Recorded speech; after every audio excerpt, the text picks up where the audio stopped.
ಎಲ್ಲರಿಗೆ ನಮಸ್ಕಾರ. ನನ್ನ ಹೆಸರು ಮಡಿವಾಳಪ್ಪ ವಾಲಿಕರ್ ಅಂತೇಳಿ.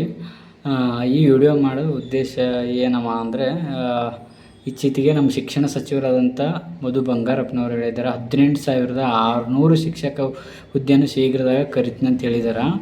ಯಾವುದೇ ಒಂದು ಶಿಕ್ಷಕ ಹುದ್ದೆಯನ್ನು ನಾವು ಪಾಸ್ ಮಾಡಬೇಕಾದ್ರೆ TETಯನ್ನು ಕಡ್ಡಾಯ ಮಾಡಬೇಕು. ಇತ್ತೀಚೆಗೆ ನಮ್ಮ ಸುಪ್ರೀಂ ಕೋರ್ಟ್ದವ್ರು ಹೇಳಿದ್ದಾರೆ TETಯನ್ನು ಕಡ್ಡಾಯವಾಗಿ ನಾವು ಪಾಸ್ ಮಾಡಿರಲೇಬೇಕಂತ ಹೇಳಿದ್ದಾರೆ. ಅದೇ ಉದ್ದೇಶ ಇಟ್ಕೊಂಡು ಈ ವಿಡಿಯೋ ಮಾಡಕತ್ತೀನಿ. ಇತ್ತೀಚೆಗೆ ನಮ್ಮ BEd ಕಲಿಯುವಂಥ ವಿದ್ಯಾರ್ಥಿಗಳು TETಯಲ್ಲಿ ಭಾಳ ಮಂದಿ ಫೇಲ್ ಆಗಕತ್ತಿದ್ರು. ಇತ್ತೀಚೆಗೆ ಒಂದು ರೀಸೆಂಟಾಗಿ ಹಿಂದಿಂದು ಬರೀ ಎಷ್ಟು 10,000 ಮಂದಿನೋ TETಯನ್ನು ಪಾಸ್ ಮಾಡಿದ್ದಾರೆ. ಯಾಕೆ ಫೇಲ್ ಆಗ್ಲಕತ್ತಿದ್ದಾರೆ? ನನ್ನ ತಿಳಿದಂಥ ನಾಲೆಜ್ ಪ್ರಕಾರ ನನಗೇನು ತಿಳಿದೈತೆ ನಾನು ನಿಮ್ಗೆ ಏನು ಸ್ವಲ್ಪ ಹೆಲ್ಪ್ ಆಗಲಿ ಅಂತ ವಿಡಿಯೋ ಮಾಡಕತ್ತಿದ್ದೀನಿ. TET ಹೆಂಗೆ ಪಾಸ್ ಮಾಡಬೇಕಪ್ಪ? TET ಹೆಂಗೆ ಪಾಸ್ ಏನು ಜಾಸ್ತಿ ಎದೆ ಹೊಡೆಯೋ ಅಂತಿಲ್ಲ, ಏನಿಲ್ಲ, 3 ಸ್ಟೆಪ್ ಫಾಲೋ ಮಾಡಿರಿ. ಅವಾಗ TET ಪಾಸ್ 3 ಸ್ಟೆಪ್ ಮಾಡಿರಿ. 1ನೇ ಸ್ಟೆಪ್ಪು ಕ್ವಶನ್ ಪೇಪರ್ ತೊಗೊರಿ. ಪ್ರೀವಿಯಸ್ ಇಯರ್ ಎಷ್ಟು ವರ್ಷ ನಡೆದವಲ್ಲ ಅಷ್ಟು ಕ್ವಶನ್ ಪೇಪರ್ ತೊಗೊಂಡು ಮೊದಲು ಇಟ್ಕೋರಿ.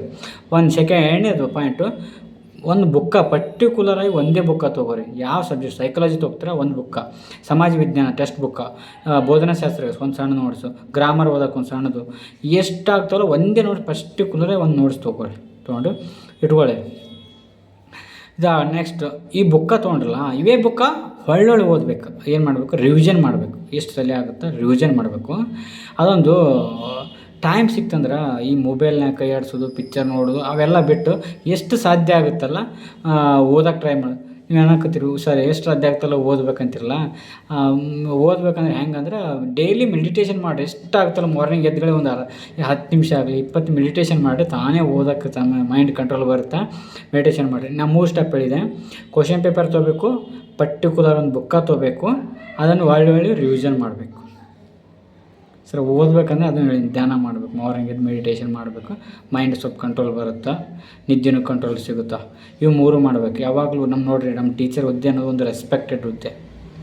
ಈ ಹುದ್ದೆ ಒಳಗೆ ಹಣನೂ ಸ್ಯಾಲ್ರಿನೂ ಸಿಗುತ್ತೆ, ಸಮಯ ಸಿಗುತ್ತೆ, ನಮ್ಮ ರೆಸ್ಪೆಕ್ಟ್ ಸಿಗುತ್ತೆ. ದೊಡ್ಡದು ಬದುಕಬೇಕಾದ್ರೆ ರೆಸ್ಪೆಕ್ಟ್ ಭಾಳ ಮುಖ್ಯ. ಈ 3 ಒಬ್ಬ ಶಿಕ್ಷಕ ಹುದ್ದೆ ಅಂದರೆ ಸುಮ್ಮನೆ ಅಲ್ಲ, ಅಂಥ ಕನಸಿನ ಹುದ್ದೆ ಅಂತ ರೆಸ್ಪೆಕ್ಟೆಡ್ ಹುದ್ದೆ ಪಡಿಬೇಕಂದ್ರೆ TET ನಾವು ಕಡ್ಡಾಯವಾಗಿ ಪಾಸ್ ಮಾಡಿರಬೇಕು. ಓದ್ರಿ. ಎಷ್ಟು ಎದೆ ಹೊಡ್ಯೋಕೆ ಏನೂ ಇಲ್ಲ. TET ಹಿಂಗೆ ಏನಿಲ್ಲ. ಓದೋದು ಹೆಂಗಂತ ನೋಡಿರಿ, ಯಾವಾಗಲೂ ಬಿಡಿಯಾಗಿ ಓದಬೇಡ್ರಿ, ಇಡಿಯಾಗಿ ಓದ್ರಿ. ಕ್ವಶನ್ ಪೇಪರ್ ಯಾವಾಗಲೂ A ಸರಿ, B ಸರಿ, AB ಸರಿ ಈ ಥರ ಬರಕತ್ತಿದ್ದವು, ABC ಸರಿ ಈ ಥರ ಬರಕತ್ತವೆ. ಬರೀ ಒಂದು ಲೈನು, ಒಂದು ಕರ್ನಾಟಕ ರಾಜಧಾನಿ ಯಾವುದು ಈ ಥರ ಒಂದೇ ಲೈನೇ ಕೇಳಲ್ಲ. ಇಡಿಯಾಗಿ ಕೇಳಲ್ಲ, ಎಂದು ಬಿಡಿಯಾಗಿ ಕೇಳಲ್ಲ, ಹಿಡಿಯಾಗಿ ಕೇಳಕತ್ತಾನ. ಫುಲ್ಲು ಇಡಿಯಾಗಿ ಯಾವುದೇ ಒಂದು ಟಾಪಿಕ್ ಓದಿರಲ್ಲ, ಫುಲ್ಲು ಡೀಟೇಲಾಗಿ ಓದ್ಕೋತಾ ಹೋಗ್ರಿ. ಒಂಥರ ಕತೆ ಹೆಂಗಿರ್ತಲ್ಲ ಆ ಸ್ಟೋರಿ ರೂಪದಾಗ ಓದ್ರಿ. ಕರೆಕ್ಟಾಗಿ ಅಂಡರ್ಸ್ಟ್ಯಾಂಡ್. ಬರೀ ಒಂದು ಒಂದು ಪಾಯಿಂಟ್ ಹೋಗಬೇಡ್ರಿ. ಹಿಂಗಾದ್ರೆ TET ಪಾಸ್ ಮಾಡೋಕ್ಕಾಗಲ್ಲ. ಹಿಂಗೆ ಎಲ್ಲ ಪಾಯಿಂಟನ್ನು ನಾವು ಹೆಂಗೆ ನೆನ್ಪಿಡ್ಬೇಕಪ್ಪ ಈ ಥರ ಅಂದ್ರೆ ರಿವಿಷನ್ ಮಾಡಬೇಕು. ರಿವಿಷನ್ ಮಾಡಿದಾಗ ಏನಾಗುತ್ತೆ, ಒಂದು ಯಾವುದೇ ಒಂದು ಟಾಪಿಕ್ ಮೇಲೆ ಒಂದು ಹಿಡಿತ ಸಿಗ್ತೈತೆ. ನಮಗೆ ಹಿಡಿತ ಸಿಗುತ್ತಾ ಆಯ್ತಾ? ಅದಕ್ಕಲ್ಲೇ ರಿವಿಷನ್ ಮಾಡಿರಿ. ಕ್ವಶನ್ ಡೈಲಿ 1 ತಾಸಾಗುತ್ತೋ 1.5 ತಾಸಾಗುತ್ತೋ ನಿಮ್ಗೆ ಎಷ್ಟಾಗುತ್ತಲ್ಲ ಅಷ್ಟು ಕ್ವಶನ್ ಪೇಪರ್ ಬಿಡಿಸ್ರಿ. ಡೈಲಿ ಬಿಡಿಸ್ರಿ. ಈಗ ಬುಕ್ಕ ಓದಿರಿ, ಒಳ್ಳೆಯ ರಿವಿಷನ್ ಮಾಡಿರಿ ಆಯ್ತಾ? ಇಷ್ಟು ಮಾಡಿ ಸಾಕು. TET ಆರಾಮ್ ಕ್ಲಿಯರ್ ಆಗುತ್ತೆ. ಯಾರು ಎದೆ ಹೊಡಿಬೇಕಾದ ಅಭ್ಯಂತರಲ್ಲ, ಯಾರೆಲ್ಲ ಆರಾಮ್ TET ಕ್ಲಿಯರ್ ಮಾಡಿಕೊಡ್ರಿ. ನಿಮ್ಮ ಕನಸಿನ ಹುದ್ದೆ ಪಡ್ಕೋರಿ. ಎಷ್ಟೋ ಅಕ್ಷರದಾನ ಮಾಡೋದು, ಒಬ್ಬ ಶಿಕ್ಷಕನ ಆಗೋದಂದ್ರೆ ಒಂಥರ ದೇವರು ಇದ್ದಂಗೆ. ತಂದೆ ತಾಯಿ ಬಿಟ್ಟರೆ ಎಲ್ಲರೂ ಕೈ ಮುಗಿಯೋದು ಶಿಕ್ಷಕನಿಗೆ, ದೇವರು ಆಯ್ತಾ? ದೇವ್ರ ರೂಪದಾಗ ನೋಡ್ತಾರೆ. ಅಂಥ ಹುದ್ದೆಯನ್ನು ನೀವು ಪಡಿಬೇಕಂದ್ರೆ TETಯನ್ನು ಚೆನ್ನಾಗಿ ಓದ್ರಿ. ಯಾವನ್ನೇ ಟೆನ್ಷನ್ ಇದ್ರೂ ಬಿಟ್ಬಿಡ್ರಿ. ಈ ಟೆನ್ಷನ್ನು ಈ ಓದೋದು ಎರಡೂ ಕೂಡಿಸ್ಬೇಡ್ರಿ. ಯಾವಾಗಲೂ ಡಿವೈಡ್. ಟೆನ್ಷನ್ನೇ, ಓದೋದು ಇವೆರಡೂ ಸಂಬಂಧ ಇಲ್ಲ. ಇವೆರಡೂ ತಂದು ಜೇಂಟ್ ಮಾಡಿದ್ರೆ ಓದೋಕ್ಕಾಗಲ್ಲ.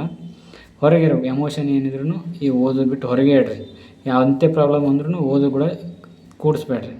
ಆರಾಮ್ ಓದ್ರಿ. ಮುಂದಿನ ತರಗತಿಯಲ್ಲಿ ಮುಂದಿನ ವೀಡಿಯೋದಾಗ ಏನು ಮಾಡ್ತೀನಿ, ಬುಕ್ ಲಿಸ್ಟ್ ಮಾಡ್ತೀನಿ. ಯಾವ್ಯಾವ ಸಬ್ಜೆಕ್ಟಿಗೆ ಏನೇನು ಓದಬೇಕು. ಒಂದು ತರಗತಿಯಾಗ ಏನು ಮಾಡ್ತೀನಿ, ಹೆಂಗೆ ಓದಬೇಕು, ಯಾವ್ಯಾವ ಸಬ್ಜೆಕ್ಟ್ನ ಎಷ್ಟೆಷ್ಟು ಮಾರ್ಕ್ಸ್ ಬರ್ತಾವೆ ಅನ್ನೋದು ಹೇಳ್ತೀನಿ. Thank you so much.